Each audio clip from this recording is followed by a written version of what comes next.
교제하십니다. 오늘도 참으로 좋은 날입니다. 참으로 좋은 날입니다. 아멘.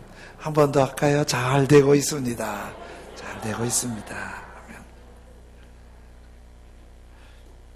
한 사회학자가 현대사회의 특징을 세 가지로 말하는데, 하나는 콘크리트 문화라고 그래요.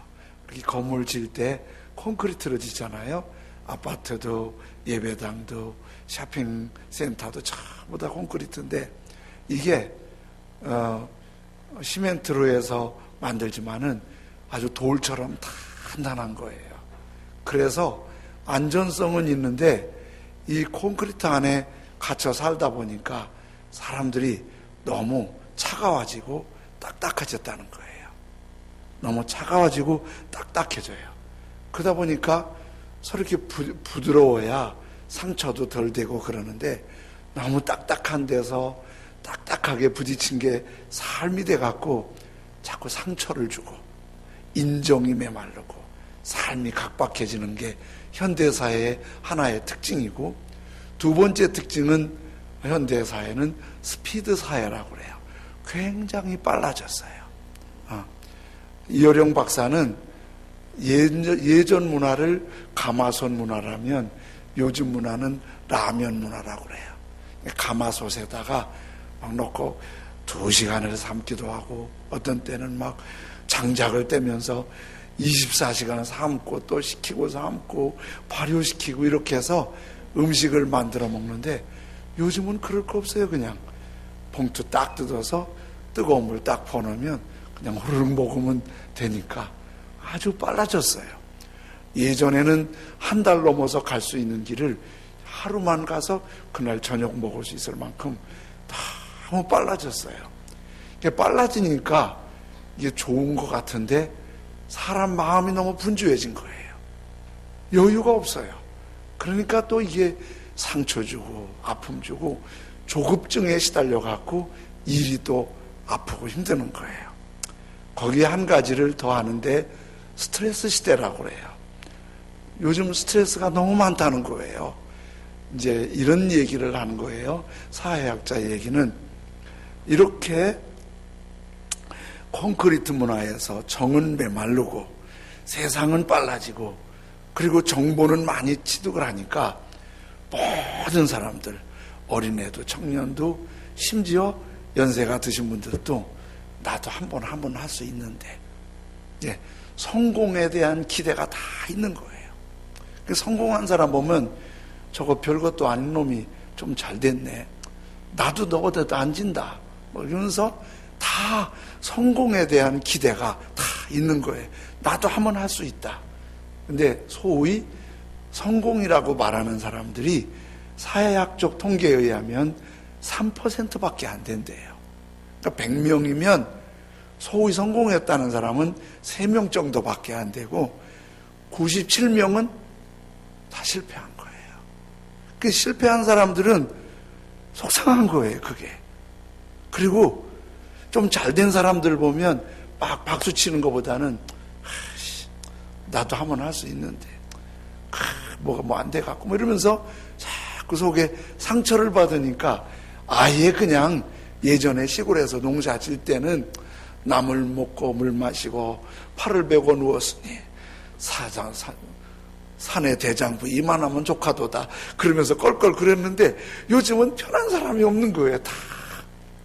그래서 이래저래 스트레스를 많이 받고 상처받고 상처 주고 힘들게 살고 있는 거예요. 이 생각을 하는데 예전에 많이 불렀던 복음성가가 하나 생각나는 거예요. 인생길 험하고 마음 지쳐 살아갈 용기 없어질 때 너 홀로 앉아서 단식치 말고 예수님 품으로 나오세요. 조용기 목사님이 작사한 거로 알고 있는데, 이 노래를 그때 참 힘들 때 저 찬송 이렇게 부르면 가슴이 찡하고 눈물이 나고 그랬어요. 그 빨간 것이 시작이 그잖아요. 힘들 때 인생길 험하고 마음 지쳐 살아갈 용기 없어질 때, 이런 용기가 없어지고 삶이 지치면 막 상하고 힘들고 어려운 거예요.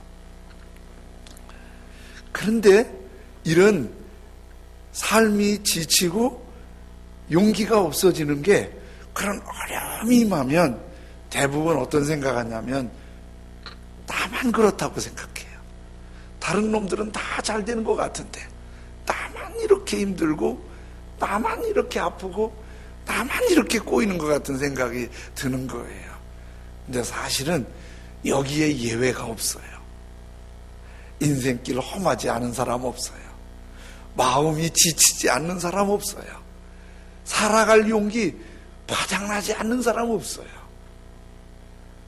여러분, 우리 이제 9월 달에는 엘리야를 봤는데 엘리야도 지칠 수 있을까요? 없을까요? 엘리야 같으면 안 지칠 것 같아요. 왜냐하면 엘리야가 기도하니까 죽은 애도 살아났잖아요. 엘리야가 기도하니까 하늘에서 불이 내려왔잖아요. 3년 동안 비 안 오던 땅에 엘리야가 기도하니까 비가 왔잖아요. 왕도 벌벌 떨었잖아요. 그 정도면 안 지치겠다. 그죠?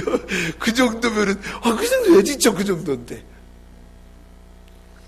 그런데 오늘 19장에는 그렇게 탁월한 하나님의 사람이 지치는 거예요. 열왕기상 19장 4절에 이렇게 얘기해요. 자기 자신은 광야로 들어가, 자기 자신이 엘리야를 말하는 거예요. 하룻길쯤 가서, 광야는 사람들이 없는 아주 황량한 살기 어려운 땅이에요. 혼자 거기 도망간 거예요. 한 로뎀 나무 아래 앉아서 자기가 죽기를 원하여 이르되, 여호와여 넉넉하오니 지금 내 생명을 거두시옵소서. 나는 내 조상들보다 낫지 못하니이다 하고, 하나님 저 죽여주세요. 엘리야가 자살을 시도한 것 같진 않고 그냥 하나님 앞에, 하나님 나 좀 죽여주세요. 이제 더 살 그런 마음이 전혀 없어요. 지금 죽어도 전 넉넉해요. 이런 경우 한두 번쯤은 있으셨죠? 없으셨어요? 이런 경우 없으시면 인생을 모르시는 거예요. 이런 경우 한두 번쯤은 다 있어갖고 밤에 잠 못 이뤄서 뒤척거리기도 하고, 또 밥맛이 떨어지기도 하고 그럴 때도 있긴 있지요.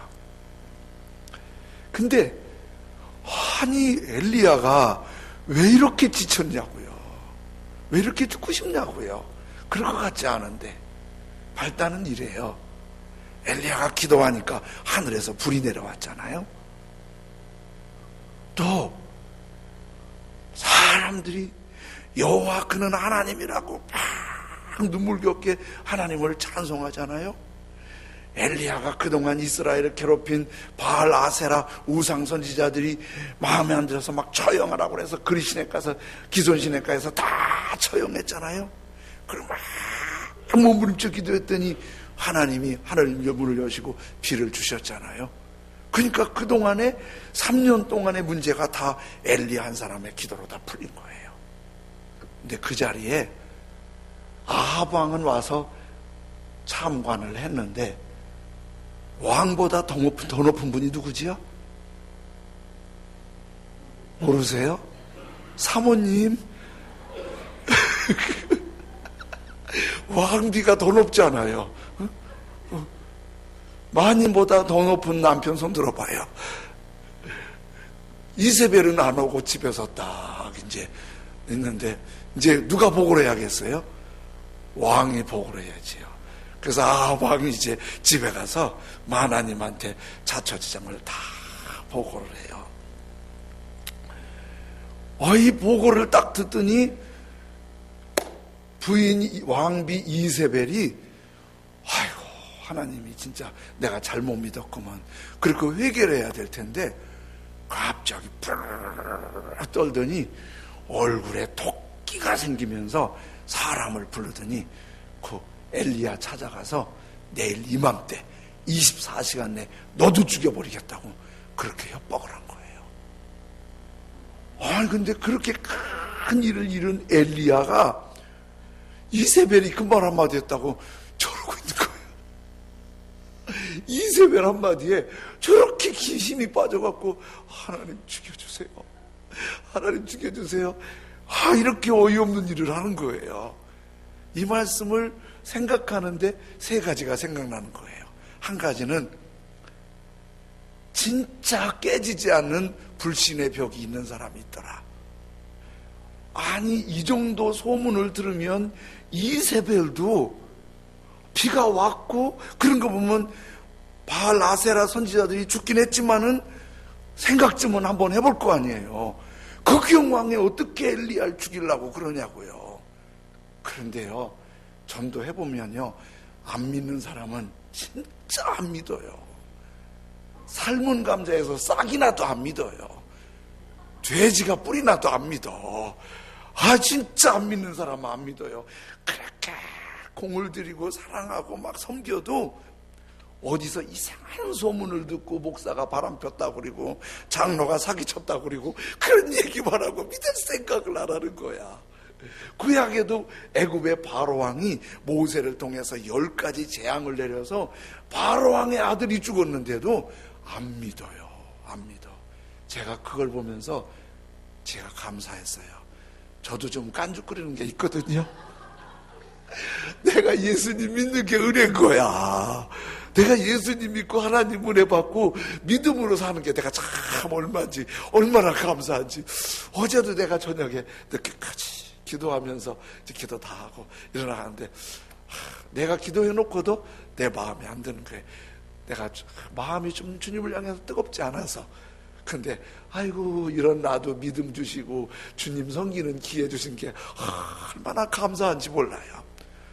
여러분도 좀 깐죽거리는 거 있죠? 우리 다 이게 예수님 믿게 된 게 얼마나 은혜인지 몰라. 우리 좀 이거 참 잘 믿을 사람들 몇 없어. 다 그런 거 있는데 우리 예수님 믿는 게 은혜인 거야. 그 와서 이렇게 예배 드리는 거 우리 다 은혜 받은 건 줄로 믿습니다. 은혜인 거예요, 이거. 이세벨 진짜 못 믿는 거야. 아이고, 얼마나 그 나라, 온 나라가 여호와 하나님이라고 할 때, 감동일 때 그렇게 분노하냐고. 근데 또 한 가지는 전달의 문제예요.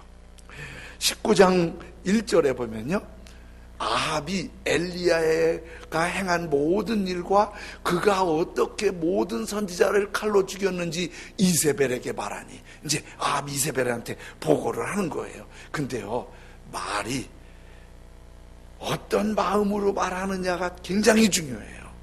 그러니까 같은 가나안 땅을 정탐하고 와서도 아이고, 거기 과일도 좋고 물도 좋고 사람 살기 정말 좋은데 틀렸어. 거기 사는 사람들이 너무 커서 거기 가면 맞아 죽어. 그러면 그 땅이 좋다는 거야, 안 좋다는 거예요? 맞아 죽을 땅에 좋으면 뭐냐고. 10명이 그렇게 말하니까 다 낙심한 거예요. 그런데 여호수아 갈렙은 뭐라고 하냐면, 그 땅 사람들 크지만 괜찮아. 하나님이 우리를 도와주시니까 우리가 이길 수 있어. 이게 똑같은 말을 해도 어디에 강조를 두느냐가 다르거든요. 아합이 얘기한 걸 보면 엘리야가 행한 모든 일은 슬쩍 넘기고 바알과 아세라 죽인 선지자 죽인 것만 강하게 한 거야. 바알과 아세라 선지자는 이세벨이 가장 아끼는 사람들이거든. 그거 죽인 걸 얘기하니까 화가 치밀어 오른 거예요. 그러니까 아합이 이세벨 화가 치밀어 오르게 말한 거예요. 그러니까 우리가 누구한테 말할 때 화가 치밀어 오르게 말하지 마세요. 아주 이왕이면 아주 따뜻한 사랑을 느끼게. 그래서 뭐예요? 사랑 플러스. 전도할 때도 그냥 교회 좀 한번 나와봐 그러지 말고 아주 사랑을 담아서 예수님 믿어야 복 받아, 예수님 믿어야 구원 받아, 이렇게. 아시겠죠? 사랑을 좀 어떻게? 플러스 사랑을 더해서 이렇게 하는 거예요. 그러니까 이게 이세벨이 막 화가 나는 거죠. 근데 이세벨이 너무 화가 났어요. 그래갖고 엘리야한테 내일 이맘때 24시간 내로 너 죽이겠다고 그러는 거예요. 근데 왜 이세벨이 그 소식을 전하려면 전하기 전에 만나서 죽여버리지, 하루는 왜 여유를 주냐? 사람 감질나게 죽는 거 빨리 죽는 게 나아요, 하루 있다 죽는 게 나아요? 이왕이 마저 죽을 거 빨리 죽는 게 낫고, 저도 죽이려면 빨리 처치하는 게 낫지 왜 소문을 내고 하루 동안 애간장 태워서 죽이려고 그러냐고.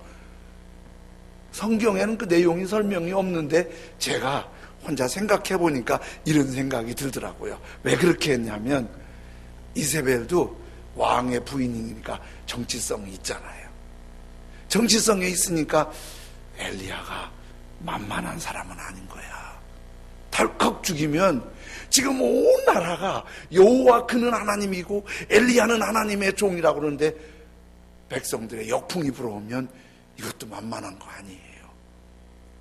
그리고 또 한 가지는 이세벨이 엘리야를 죽이고 싶지만은 사실은 엘리야도 무서운 거예요. 이세벨도 무서운 거예요. 엘리야가 보통이 아니잖아요.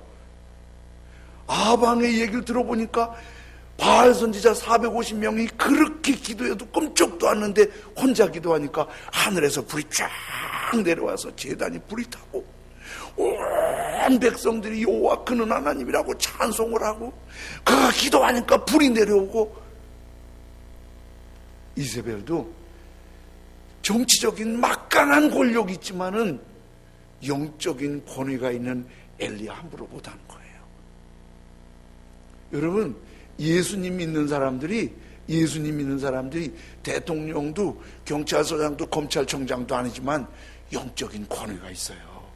그래서 예수님 믿는 사람들이 힘없어 보여도 하나님의 권세가 있는 거예요.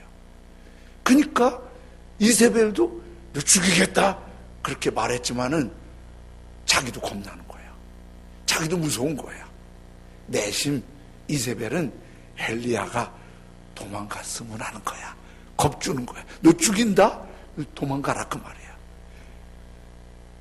그런데 이제 거기에 엘리야가 도망을 가는 거예요.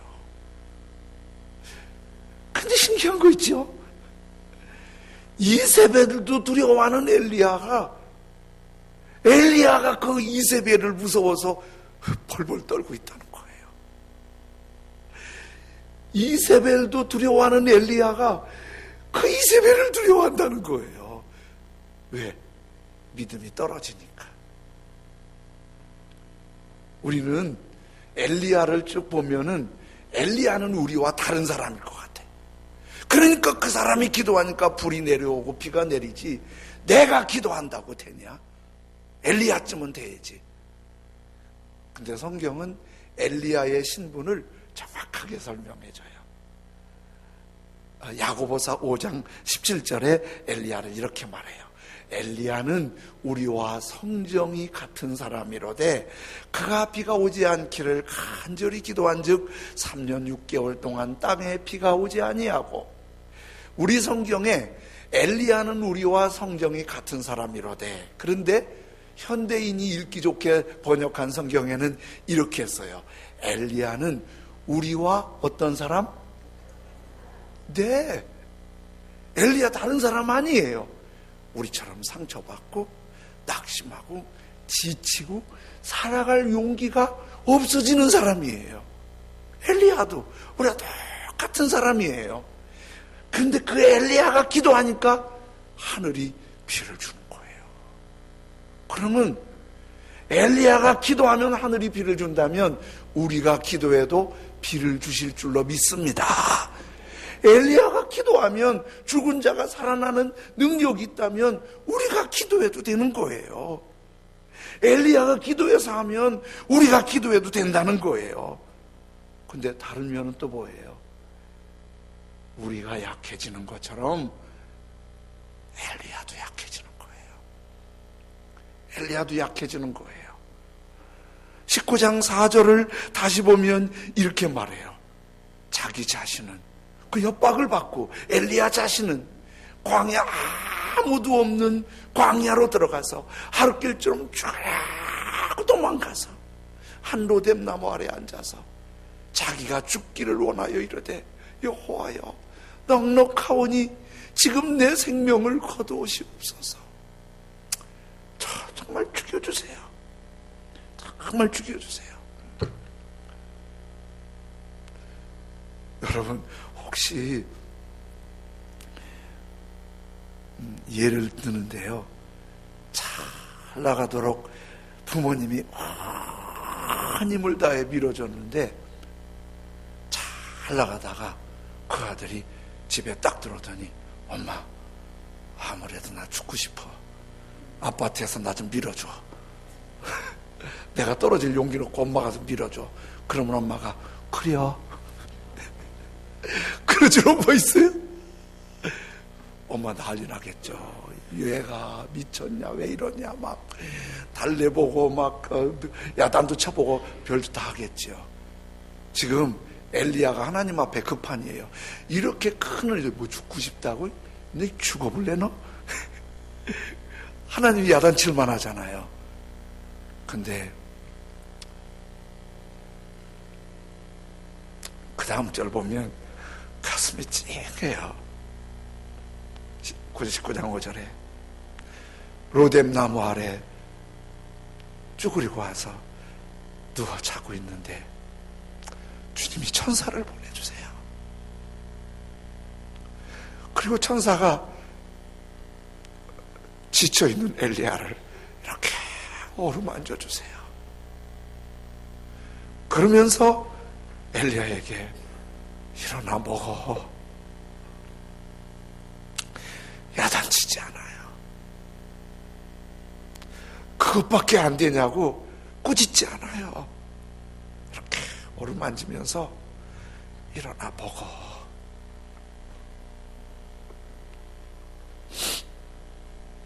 하나님이 만지실 때는 두 가지예요. 죄인을 만질 때는 거룩하셔서 그 자리에서 심판이에요. 죽어요. 근데 하나님의 사람을 만질 때는 그 만짐이 하나님의 권세와 능력이 전달되는 거예요. 그래서 하나님이 엘리야를 만졌다는 거는 너 이제 안 된다 그 말이 아니고 내가 너를 회복시킨다. 내가 너에게 하나님의 권세를 준다. 사명을 부여한다. 그러니까 일어나 먹어라. 그러는 거예요. 이 광경이 천사가 엘리야를 어루만지는 광경이 얼마나 감동인지 히브리 원어 성경을 보니까 맨 앞에 우리 성경에 번역되지 않은 하나가 있더라고요. 제 외흰내 그랬어요. 제 외흰내. 이 말이 무슨 말하면 이것 좀 봐. 그런 거예요. 성경 기록자가 천사가 와서 엘리야를 어루만지고 일어나 먹어 그러는 것을 기록하면서 이것 좀 봐. 천사가 어루만지고 있어. 천사가 이렇게 어루만지고 있어. 엘리야는 지금 지쳐 있어요. 죽고 싶어요. 탈진 상태예요. 다시 19장 4절을 보면 자기 자신은 광야에 들어가 하룻길쯤 가서 한 로뎀 나무 아래 앉아서 자기가 죽기를 원하여 이르되 여호와여 넉넉하오니 지금 내 생명을 거두시옵소서.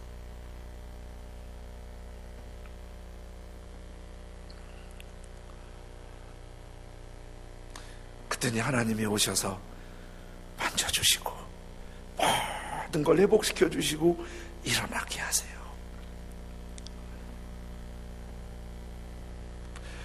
로뎀 나무가요 막 상수리 나무나 포플라 나무처럼 큰 나무가 아니에요. 저런 쌀이 나무예요. 넓은 거 주변에 아무것도 없지요. 어쩌다 자란 나무예요. 저기에 햇빛이 조금 그늘지면 옆에서 조금 그늘 생기는 너무 뜨거우니까 저 그늘도 고맙대요. 거기서 아무도 없는 데서 그리고 앉아 쪼그리고 자고 있는데 주님이 만지면서 일어나 먹어. 그런데 이 은혜의 현장에 우리에게 굉장히 도전 주는 메시지가 있어요. 엘리야가 이세벨이 자기를 죽인다고 협박했을 때 엘리야가 대단한 분이에요. 온 백성들이 엘리야의 응답을 보고 여호와 그는 하나님이라고 외쳤어요. 엘리야가 사람들을 동원해서 난 죽어도 뛰어가서 싸우겠다고 그럴 수도 있어요. 그리고 여러 관계자들과 모아서 어떻게 정부와 대항할 수도 있어요. 방법을 찾을 수도 있어요. 엘리야는 그렇게 하지 않았어요. 지금 너무 낙심이 되고 너무 용기를 잃어버렸고 너무 지쳐있는 그 모습으로 주님 앞에 엎드려 있잖아요. 주님 앞에 엎드려 있잖아요. 그 죽을 것 같은 그 속상한 그 지쳐있는 다 바닥난 용기 아무것도 없는 것 같고 주님 앞에 엎드린 거예요. 주님 앞에. 주님, 내 생명을 거두시옵소서. 이것까지도 주님 앞에 엎드린 거예요. 주님은 이것을 주목해 보세요. 이걸 주목해 보세요. 오늘 우리는 대한민국이라는 사회가 굉장히 발전된 사회예요. 뭐든지 궁금하면 스마트폰만 열면 다 답이 나와요. 다 답이 나와요. 몇 사람하고 얘기해 보면 병원 정보, 비즈니스 정보, 대한민국 정보 아주 유리알처럼 나와요. 거기에 우리 너무 분주해요. 그래서 우리는 일이 잘 될 때도 하나님을 찾지 않아요. 지쳐도 하나님을 찾지 않아요. 아프면 병원으로 가려고 그래요. 어느 병원이 좋을지 인터넷 검색을 해요. 일이 막히면 여기저기 최선을 다 알아봐요. 그런데 엘리야처럼 잘 엎드리진 않아요. 너무 바빠서, 너무 피곤해서. 그래서 하나님이 어리만 주고 싶지만은 우리들이 너무 멀리 가 있어요. 하나님이 힘을 주시고 싶지만 너무 멀리 가 있어요. 아니, 주님이 만지시는데 우리는 등 돌리고 있는지도 모르겠어요. 요한복음 21장에 보면 부활하신 예수님께서 제자들을 부활하신 모습으로 찾아다녀요. 그때 베드로는 예수님 돌아가신 거 알고 예수님 따르던 거 포기하고 갈릴리에서 고기잡이 어부를 회복했어요. 근데 그 베드로를 찾아오셨어요. 베드로한테 3가지 사건이 일어나요. 밤새도록 그물을 던는데 고기를 잡지 못했어요. 예수님 말씀을 듣고 그물을 던졌더니 한 번에 큰 물고기 153마리를 잡았어요. 주님이 이거 하신 건 뭔지 아세요? 이제 먹고 사는 거 걱정하지 말라 그 말이 아니에요. 주님을 잊지 마라. 주님은 모든 것을 하실 수 있다. 물고기 문제가 아니라 네 인생의 모든 문제를 주님이 말씀하시면 해결이 된다. 그걸 꼭 심어주시고 싶었어요. 네가 지금 여기까지 온 거 안다. 그러나 주님이 다 해결해 주신다. 그리고 그걸 다 추스리는 동안에 예수님이 무태 오셔서 생선을 구우셨어요. 그리고 밤새 물고기 잡은 베드로 얼마나 시장했겠어요. 예수님이 따끈히 구운 생선을 주면서 베드로를 주는 거예요. 엘리야에게 한 거 너무 똑같잖아요. 어루만지면서 일어나 먹어. 힘들지? 받아 먹어. 여러분, 우리가 지칠 때 만져주시고 영혼의 양식을 주셔서 일으켜주시는 분이 우리 주님이세요. 주님이 굉장히 중요한 한 가지를 더 하세요. 베드로 보고 네가 날 사랑하니? 이렇게 물어봐요. 사실 거기 베드로 대답할 수 없어요. 왜냐하면 예수님 잡히시던 밤에 예수님 붙들려 있는 그 앞에서 예수님 모른다고 3번이나 말했어요. 예수님 모른다고 3번이나 말했어요. 근데 예수님이 너 그때 왜 그랬니? 너 그거밖에 안 되니? 그렇게 의지가 약하니? 그러지 않고 예수님은 그 안에, 베드로 안에 마음을 다 읽으셨어요. 네가 그때 나 모른다고 할 때 정말 무서웠지? 내 본심은 그거 아니었지? 내가 다 알아. 그래서 주님은 베드로한테 그 고백을 베드로가 말하길 원하셨어요. 그래서 예수님이 묻는 거예요. 네가 이 모든 것들보다 날 더 사랑하니? 여긴 대답 안 할 수가 없잖아요. 내가 주님을 사랑하는 줄 주님 아시잖아요. 내가 실수했어요. 내가 주님 마음 아프게 했어요. 그러나 주님 사랑하는 줄 주님 아시잖아요. 3번 그렇게 하시는 거예요. 주님 사랑하는 줄. 그렇게 사랑을 고백할 때 예수님 얼마나 뿌듯하셨을까요? 베드로도 죄송스럽게 사랑을 고백하지만 그 사랑 속에서 베드로 마음이 얼마나 살아났을까요? 그 평생 가슴에 묻어두고 힘들어할 그를 예수님이 풀어준 거예요. 이게 예수님의 어루만지심이에요. 만일 베드로가 예수님 사랑한다고 3번 고백하지 못했으면 평생 그거 가슴에 묻고 예수님 부인한 게 괴로웠을 텐데, 그 고백이 예수님이 풀어준 거예요.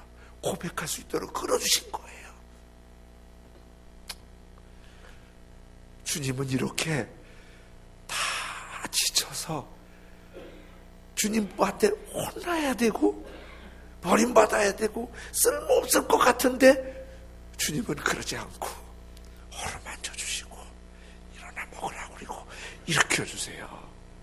그래서 우리가 뭘 대단하게 주님께 뭘 드리려고 하는 것보다 그냥 이 모습 이대로 드리는 거예요. 저 약해요. 넘어졌어요. 주님 마음 아프게 했어요. 지친 모습으로 주님 앞에 더 좀 나오세요.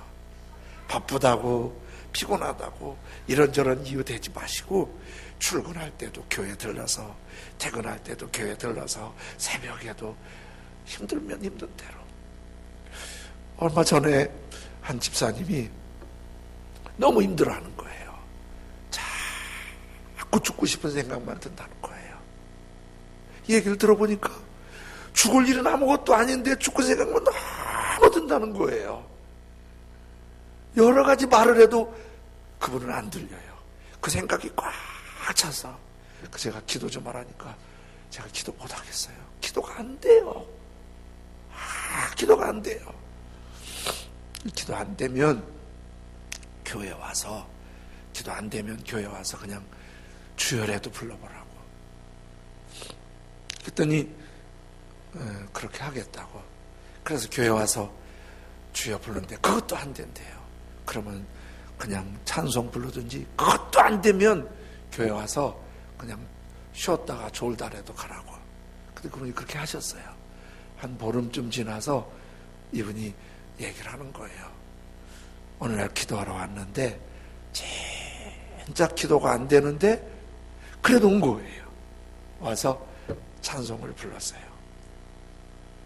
자기가 평소 부르던 감동의 찬송을 이렇게 부르고 있는데 한 2번째 부르는데 눈물이 주르르르 나더래요.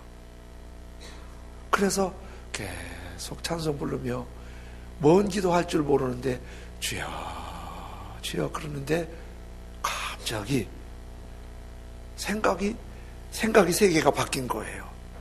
자기가 그렇게 죽고 싶은 생각이 가득했던 생각이, 내가 왜 이러고 살지?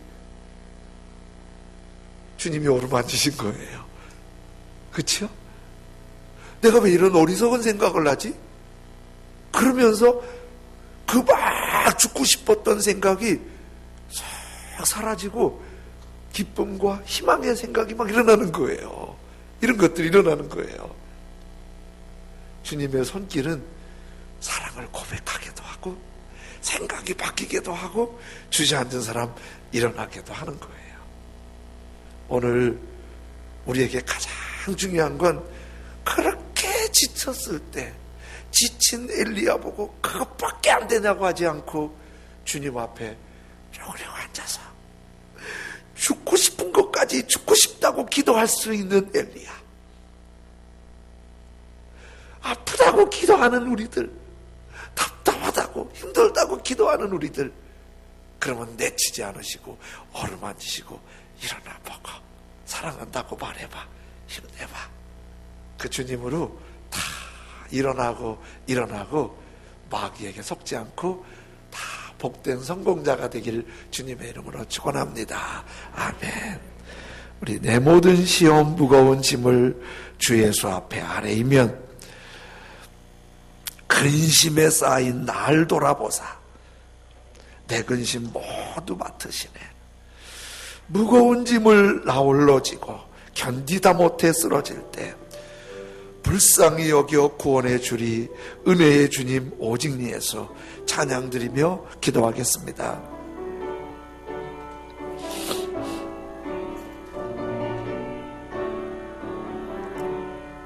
내 모든 시험 무거운 짐을 주 예수 앞에 아뢰이면 근심에 쌓인 날 돌아보사 내 근심 모두 맡으시네.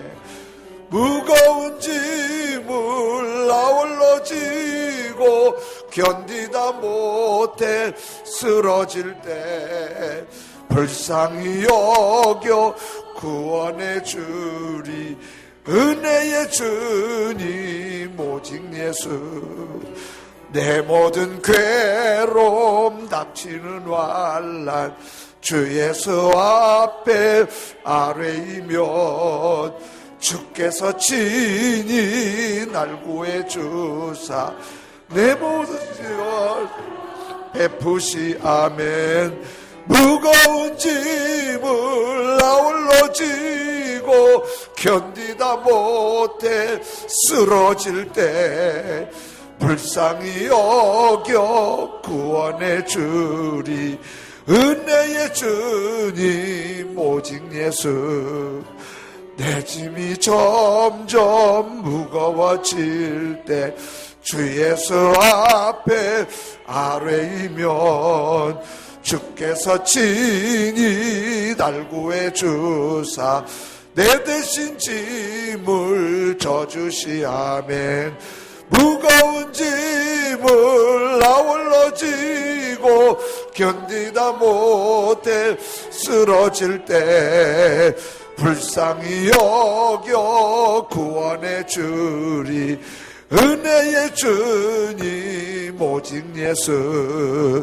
마음의 시험 무서운 죄를 주 예수 앞에 아뢰이면 예수는 나의 능력이 되사 세상을 이길 힘주시 아멘.